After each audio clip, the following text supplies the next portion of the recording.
आइए दोस्तों, आज मैं इस वीडियो के माध्यम से आपको ये बताना चाहूँगा कि कैसे आप किसी बैंक के खिलाफ रिजर्व बैंक ऑफ इंडिया के लोकपाल डिपार्टमेंट को अपनी शिकायत ऑनलाइन भेज सकते हैं। तो देखिए फ्रेंड्स, अभी कुछ ही महीने हुए हैं, रिजर्व बैंक ऑफ इंडिया ने ये ऑनलाइन पोर्टल नया चालू किया है। तो इसका यूज़ करके आप अपनी शिकायत बैंकिंग ओम्बुड्समैन या फिर बैंकिंग लोकपाल के पास अपनी भेज सकते हैं। देखिए फ्रेंड्स, मैं आपको यहाँ पर एक ज़रूरी चीज़ ये बताना चाहूँगा कि रिज़र्व बैंक ऑफ इंडिया के पास आपको अगर अपनी शिकायत भेजनी है तो सबसे पहले तो आप अपने बैंक के ब्रांच मैनेजर को शिकायत दीजिए।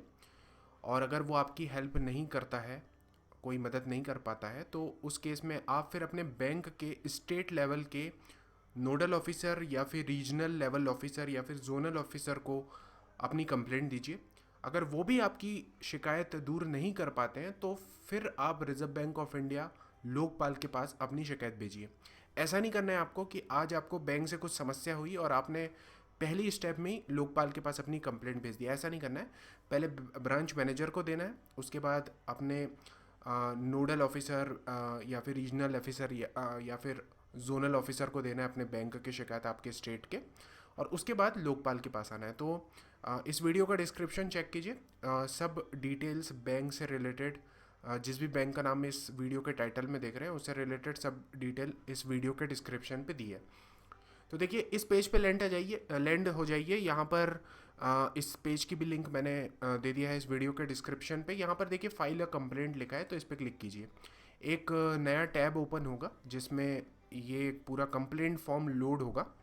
तो जैसे ही आपके ब्राउज़र पे फ्रेंड्स लोड हो जाएगा, आपको सिलेक्ट करना है यहाँ पर कि आपको जो शिकायत है वो किसके अगेंस्ट में भेजनी है, टाइप ऑफ एंटिटी में। तो यहाँ पर देखिए अपन सेलेक्ट करते हैं बैंक। बैंक पे सिलेक्ट कीजिए और उसके बाद ये पूरा एक फॉर्म ओपन हो जाएगा, तो आप इसको आराम से अच्छे से पढ़ लीजिए। और उसके बाद फ्रेंड्स आप यहाँ पर बस एक बात का ध्यान रखिए कि मोबाइल नंबर और अपना जो भी डिटेल है, ईमेल एड्रेस या फिर पता वता, वो सब सही तरीके से डालिए, गलत मत डालिए। क्योंकि इनकेस अगर बैंक को या फिर लोकपाल के ऑफिस को आपको कांटेक्ट करने की ज़रूरत रही, महसूस हुई उनको, और अगर आपकी डिटेल गलत होगी तो आपको प्रॉब्लम हो सकती है। तो डिटेल सही तरीके से डालिए यहाँ पर। अब देखिए, यहाँ पर देखिए area of operation of banking ombudsman जो है, यहाँ पर आपको सिलेक्ट करना है उस बैंकिंग ओम्बुड्समैन का ऑफिस जहाँ पर आपको अपनी शिकायत भेजनी है। तो मैं एक एग्जांपल के तौर पे बताना चाहूँगा कि ये कैसे किया जाता है। जैसे समझ लीजिए आपका जो बैंक है वो मध्य प्रदेश में है, और समझ लीजिए आप रहते भी मध्य प्रदेश में है। तो उस केस में आपको जो अपनी शिकायत भेजनी है वो भेजनी है बैंकिंग ओम्बुड्समैन भोपाल के ऑफिस में, जैसे कि आप स्क्रीन में देख रहे हैं। अब फ्रेंड्स, जैसे समझ लीजिए आप मध्य प्रदेश में रहते हैं और आपका बैंक समझ लीजिए पश्चिम बंगाल में। तो उस केस में आपको बैंकिंग ओम्बुड्समैन भोपाल को अपनी शिकायत नहीं भेजनी है। उस केस में आपको बैंकिंग ओम्बुड्समैन कोलकाता को अपनी शिकायत भेजनी है। तो इस बात का आप ध्यान रखिए, सही बैंकिंग ओम्बुड्समैन को सिलेक्ट कीजिए, नहीं तो आपकी कंप्लेंट हो सकता है क्लोज हो जाए या रिजेक्ट हो जाए, या फिर कुछ प्रॉब्लम हो जाए या बहुत लेट हो जाए काम उस पर कार्रवाई होने में। तो सही एरिया ऑफ ऑपरेशन सेलेक्ट करना बहुत ज़रूरी है। तो देखिए, अभी वीडियो में समझाने पर्पज़ से मैं भोपाल सेलेक्ट कर देता हूँ। उसके बाद जो भी ये जानकारी दी है वो आप यहाँ पर भर लीजिए, सिलेक्ट कर लीजिए। अब देखिए यहाँ पर नेक्स्ट बटन है, तो नेक्स्ट बटन जैसे ही आप इस पर क्लिक करेंगे तो आपका पूरा कंप्लेंट फॉर्म खुल जाएगा। तो कंप्लेंट फॉर्म में आप पूरा अच्छे से टाइप करिए डिटेल में। आप इंग्लिश यूज़ कर सकते हैं, हिंदी यूज़ कर सकते हैं, या फिर कोई रीजनल लैंग्वेज है आपकी तो वो यूज़ कर सकते हैं। उसको अच्छे से टाइप कीजिए। साथ साथ में अगर आपके पास कोई डॉक्यूमेंट अटैच करना है आपको अपनी कंप्लेंट के साथ, तो उसको अटैच कीजिए। बस एक बात का आप ध्यान रखिए फ्रेंड्स, कि आपने जब अपनी ब्रांच मैनेजर को कांटेक्ट किया था या फिर अपने बैंक के रीजनल या नोडल ऑफिसर को कांटेक्ट किया था, तो कोशिश कीजिए उस कंप्लेंट की एक कॉपी या फिर उनकी तरफ से जो जवाब आया था उसकी एक कॉपी आप यहाँ पर ज़रूर अटैच कर दीजिए, ताकि लोकपाल को ये क्लियर हो जाएगा कि आपने पहले बैंक लेवल पे बड़े ऑफिसर को कांटेक्ट किया और उसके बाद ही लोकपाल के पास आ रहे हैं। तो फ्रेंड्स, अगले पेज पे आप अटैच कर दीजिए फाइल्स ज़रूरी जो भी आपको अटैच करना है। और साथ साथ में फ्रेंड्स आप अपना कंप्लेंट अच्छे से पूरा फुल डिटेल के साथ लिख दीजिए।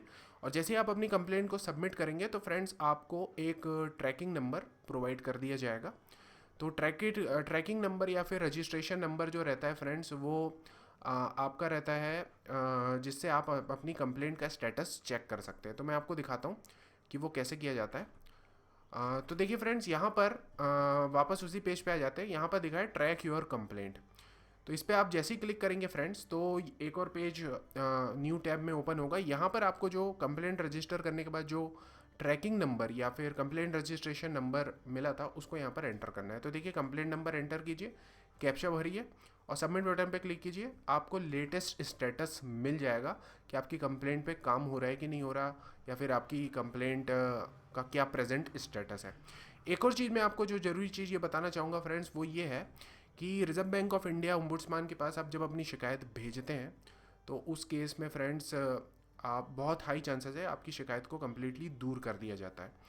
बट इनके समझ लीजिए कि आपने शिकायत भेजी लोकपाल को और उसके बाद भी आपकी शिकायत दूर नहीं हो रही है, तो उस केस में आप अपील फाइल कर सकते हैं। तो यहाँ पर देखिए फाइल एंड अपील लिखा हुआ है, तो इस पर आप क्लिक कीजिए।